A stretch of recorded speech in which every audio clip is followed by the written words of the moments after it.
Welcome to While We Were Distracted, the podcast where we explore topics that often get overshadowed in the rush of daily life. So I want you to imagine a massive multinational corporation, right? Like one with operations spanning the entire globe. Okay, I'm picturing it. And one Tuesday morning, the executive board gets handed this internal audit, and it reveals this staggering logistical blind spot. They basically discover that 500,000 of their most critical, hardest working employees aren't actually on the official company payroll. Oh, wow. 500,000. Yeah, 500,000. I mean, we're talking about the people maintaining the physical infrastructure, managing the supply chains, quite literally keeping the lights on. They are entirely off the books. It's completely outside the formal HR system. Exactly. Now, the standard corporate playbook in this scenario is immediate triage. You panic, you initiate mass terminations, maybe call in legal to shield the company from liability. Right, damage control. But instead, this management team does something completely counterintuitive. They bypass the panic entirely, and they decide to instantly promote every single one of those 500,000 off-the-books workers to full-time, officially documented, tax-paying status.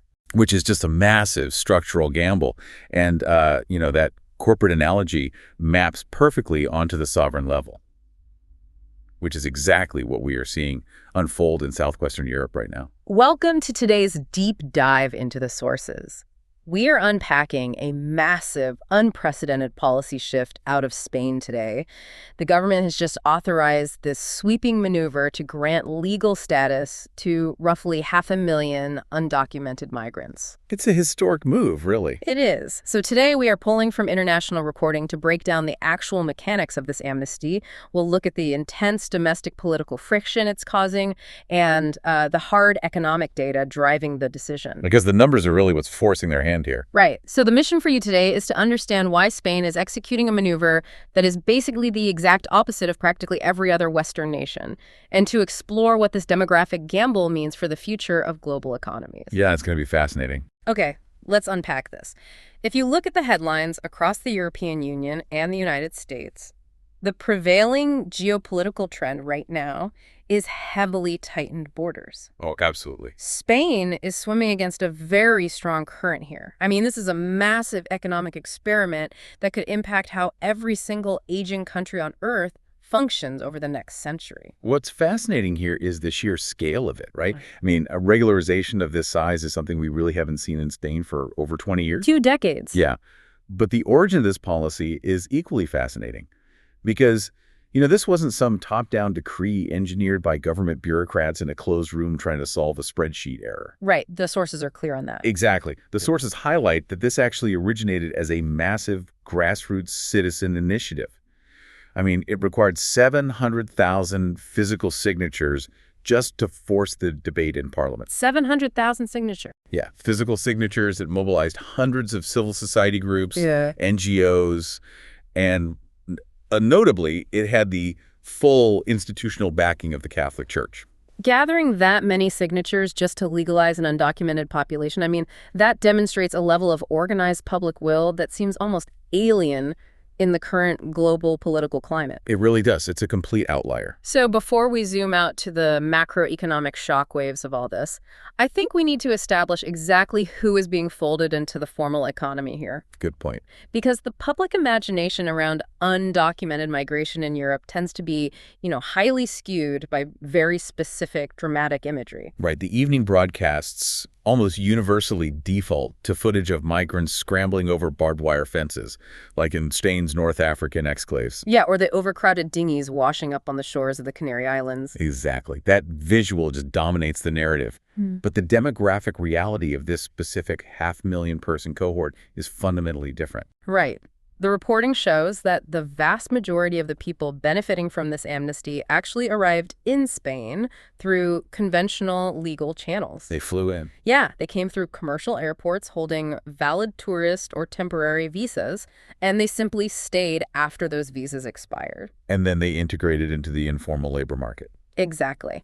And demographically, we are looking at a prime working age population heavily concentrated from Spain's former colonial holdings. So Venezuela, Colombia, Ecuador, along with a pretty significant contingent from neighboring Morocco. And we have to be clear, these individuals are already the structural load bearers of the informal economy. The black economy. Right. We are not talking about a population waiting on the fringes here. We are talking about the labor force actively sustaining the agricultural sector, staffing the construction booms, and really managing the domestic care economy. So cooking, cleaning, childcare. Exactly. They are deeply embedded in the daily functional machinery of Spanish society. But wait, if they are already picking the fruit and building the houses and providing the childcare, I mean, the labor is already happening, right? Right. Critics of amnesties frequently argue that regularizations like this just reward illegal entry while changing absolutely nothing on the ground. So what is the Spanish state actually gaining by putting 500,000 people on the official books right now? What changes on paper? Well, the state gains control, efficiency, and this massive injection of capital velocity. Okay, unpack that a little. Sure. When a worker operates informally, their economic footprint is completely invisible to the state apparatus. By pulling 500,000 workers into the light, you trigger a seismic shift in taxation and skill matching. Right, because right now they aren't paying income tax. Exactly. From a tax perspective, an undocumented worker transacts almost entirely in cash, meaning their labor yields zero income tax and they contribute nothing to the Social Security system. Regularization flips that switch. Wow, okay. Suddenly, the labor they were already performing starts heavily funding the government's coffers. I really want to dig into that skill matching aspect you mentioned, because Jasmine Sluches, the deputy director at the Migration Policy Institute Europe, she heavily emphasizes this in the sources. How does documentation actually change the macroeconomic efficiency of the workforce? It eliminates a massive deadweight loss in human capital. Deadweight loss. Yeah, think about it. When someone is undocumented, their survival dictates taking the most accessible cash-in-hand job available, completely irrespective of their actual training or education. Oh, right. So you have civil engineers working as dishwashers and trained nurses cleaning houses. The macroeconomy suffers a quantifiable drag when human capital is misallocated that severely. That makes total sense. So granting legal status removes the barrier to entry for formal credentialing. Exactly. Those workers can finally apply for roles that actually require their specific expertise, which drastically increases the overall productivity and efficiency of the national economy. So they are essentially unlocking latent productivity that was already sitting inside their borders. Precisely. But the government isn't just handing out permits indiscriminately, right? The sources outline a very specific gauntlet these applicants have to run. It's not a blanket pass. No. They must have a completely clean criminal record. They have to prove they arrived in Spain before the end of 2025. And they have to demonstrate continuous residency for at least 5 months. Right. There's a strict timeline. And asylum seekers who had their applications in before December 31st are also rolled into this eligibility pool. Yeah. And the immediate reward is just a renewable 1-year residence permit. Yeah, so it functions as a sort of probationary entry point into the formal system. And your earlier question about why the state feels such intense urgency to do this right now, that points directly to a looming existential mathematical problem. The demographics. Yes. Spain is quite literally running out of workers. Here's where it gets really interesting, because this is essentially a demographic cheat code. Spain currently holds the lowest fertility rate in the entire European Union. It's a severe decline. Yeah. And when you pair a collapsing birth rate with some of the highest life expectancies on the planet, you get a severely inverted population pyramid. Which is the nightmare scenario for any government.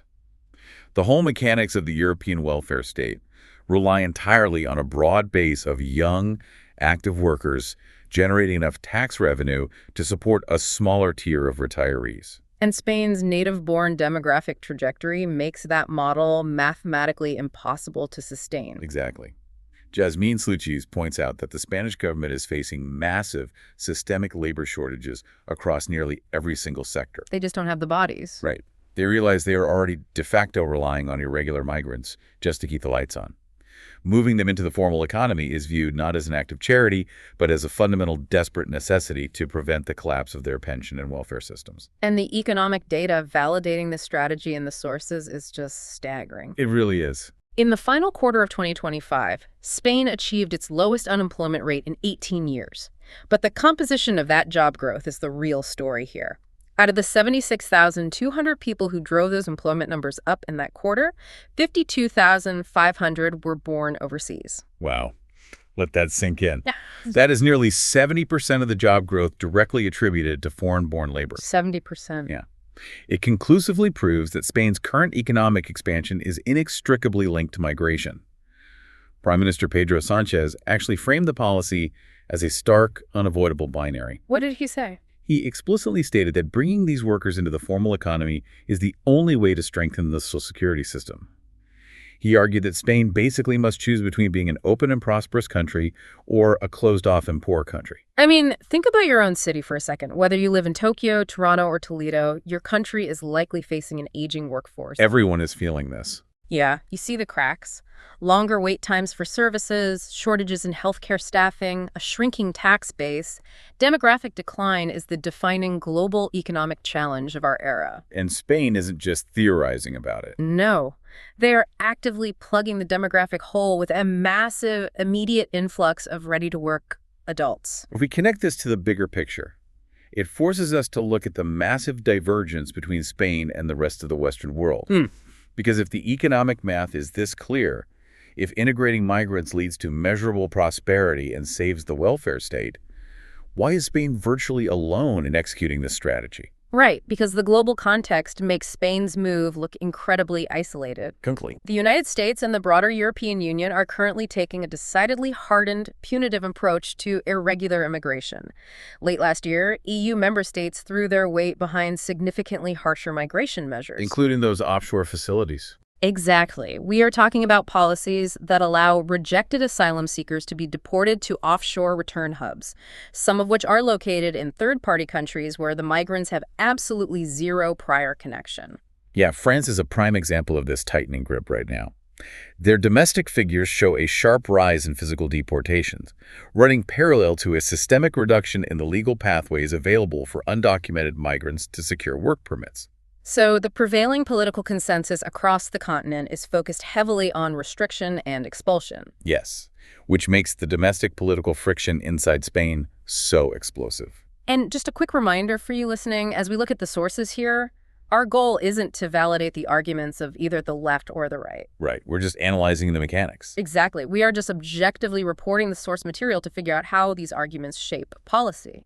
So, the ruling socialist-led government, allied with the leftist Podemos coalition, is pushing this amnesty forward. But they are facing massive, organized resistance. Massive. Primarily from the far-right Vox party. Now, Vox really surged onto the scene around 2018, initially capitalizing on the backlash to the Catalan separatist movement. Right. By 2019, they were the third largest force in parliament, and they built that momentum on a fiercely anti-immigration platform. And their reaction to this regularization was immediate and highly combative. Santiago Abascal, the party's leader, utilized social media to accuse the prime minister of hating the Spanish people. Wow. He even said the prime minister was actively attempting to replace them, claiming the government is seeking to, quote, accelerate the invasion. Accelerate the invasion. Yeah. But what is most vital to understand here is Vox's proposed counter-strategy, which Abascal terms remigration. So how does this remigration concept functionally differ from the standard deportation policies we see debated in other countries? Well, it fundamentally alters the Overton window of immigration policy. Standard deportation generally focuses on removing individuals who lack legal status. Right. Remigration, as deployed in this far-right populist context, is a structural ideological shift. It often broadens the target demographic to include not just undocumented individuals, but potentially legal residents, asylum seekers, and even naturalized citizens of foreign descent who are deemed unassimilated. Oh, I see. It's a rhetoric designed to redefine the boundaries of national identity and citizenship itself, which makes it an incredibly potent tool for mobilizing cultural anxiety. And that rhetoric is clearly bleeding into the broader political spectrum, because it's not just Vox fighting this amnesty. No, not at all. The traditional conservative People's Party, led by Alberto Núñez Feijóo, has come out swinging against the regularization too. But the sources highlight a profound historical irony here. This is wild. The People's Party themselves engineered and oversaw several very similar mass amnesties during past decades when they held power. Yes, they did. So why were conservative voters willing to swallow a mass amnesty 20 years ago but completely reject it now? It really comes down to the macroeconomic environment and shifting political incentives. In the early 2000s, Spain was experiencing a massive, unprecedented construction and property boom. The demand for cheap, immediate labor was just astronomical. Exactly. And regularizing migrants was viewed by conservatives then as a purely pragmatic, pro-business maneuver to fuel that growth. Today, the economic landscape is completely different, and the political threat landscape for the People's Party has shifted drastically. Because they're losing voters. Right. They are actively bleeding voters to Vox on their right flank. So they are hardening their stance purely as a defensive political maneuver. They are fighting a policy they know works economically just to ensure they don't lose their base to the populist right. Exactly. The Spanish government is walking an incredibly precarious tightrope right now. You have a direct collision between cold, data-driven economic pragmatism, the mathematical need for 500,000 taxpayers to fund the pensions, and the highly emotional, visceral tide of nativist sentiment. It really forces you to consider the sheer difficulty of passing any long-term structural policy when the mechanism itself triggers such deep cultural friction. I mean, the actuaries are telling the government, you need 500,000 new workers tomorrow. But the political strategists are screaming, you will lose the next election if you actually do it. Exactly. So how does a government politically survive a move like this? Well, to understand that, we have to look closely at the unique cultural psychology of the Spanish public. Because in Spain, this isn't an entirely novel shock to the system. This policy represents the sixth major mass amnesty implemented since Spain transitioned to democracy after the fall of the Franco dictatorship. The sixth one. Yeah. Dating back to at least 2005, the Spanish political establishment has consistently favored a pragmatic, step-by-step pathway to documentation over the kind of dramatic, militarized crackdowns favored elsewhere. And the public opinion data really underscores how much of an outlier Spain is in the European context. A May 2024 report from the Spanish think tank Focus measured public sentiment toward immigration. And the results were striking. They found that support for immigration in Spain ranks among the highest across the entire continent. Only 28% of respondents expressed a desire for restricted immigration. That's incredibly low. Right. The overwhelming majority either accept it as a necessity or actively support it. But the most remarkable aspect of that Focus data isn't just the high baseline of support. It's the historical resilience of that support.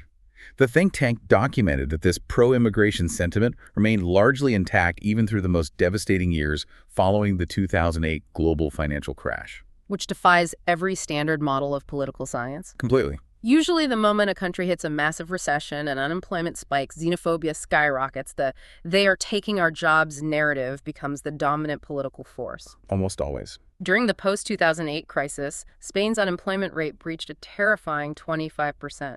A quarter of the working population had no income, and yet the cultural support for immigration held steady. That historical resilience is the secret sauce. It is the underlying variable that makes this current 500,000-person regularization possible. Because an economic policy can't exist in a vacuum. Right. This raises an important question. Can a pure, data-driven economic policy survive if the host culture violently rejects it? In Spain, the culture has proven uniquely durable, granting the government the political runway to place massive long-term macroeconomic bets. Which is why Jasmine Sluches concludes that Spain is currently operating as a real-time test case for the entire developed world. Exactly.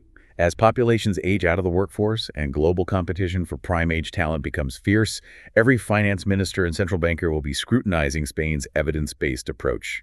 So what does this all mean? Let's pull all these threads together for you as you navigate a world of shifting global policies. Spain is actively rejecting the modern consensus of hardened borders and offshore return hubs. They're going their own way. They are. Instead, they are executing a highly pragmatic, massive economic integration. By granting legal status to 500,000 undocumented workers who are already the invisible engine of their economy, Spain is launching a direct assault on their lowest in Europe fertility rate. They are attempting to secure the solvency of their welfare state. Exactly, by transforming informal laborers into official, skill-matched taxpayers. And they are pushing this through despite intense, polarized political backlash from a rising right wing. It serves as a profound example of policy acting as a bridge between stark demographic realities and pure economic necessity. But, knowledge only has power when you actively apply it to the world around you. Absolutely. So over the next year, watch the Spanish economic indicators, track their tax revenues, monitor their labor market efficiency, and observe the domestic political fallout. Because other nations will be watching too. Oh, closely. The success or failure of this massive regularization will likely become the blueprint for how every other aging nation ultimately manages their own demographic decline. It is the ultimate high-stakes macroeconomic experiment. Which brings us right back to that massive multinational corporation we discussed at the beginning, the one that realized it couldn't survive without officially recognizing the people already doing the work. Yeah. I want to leave you with a final thought to mull over as you watch the global headlines. If Spain's massive regularization actually succeeds, if it solves their labor crisis over the next decade, generates unprecedented tax revenue, and stabilizes their pension system without fracturing their society, will the rest of the world be forced to eventually abandon their current tough-on-borders political campaigns and quietly copy the Spanish playbook just to survive? That is the big question. It really is. Well, thank you for joining us on this deep dive into the sources. Keep questioning the narrative, keep looking for the underlying mechanisms behind the headlines, and we will catch you next time. Don't forget to like and subscribe for the next episode on While We Were Distracted.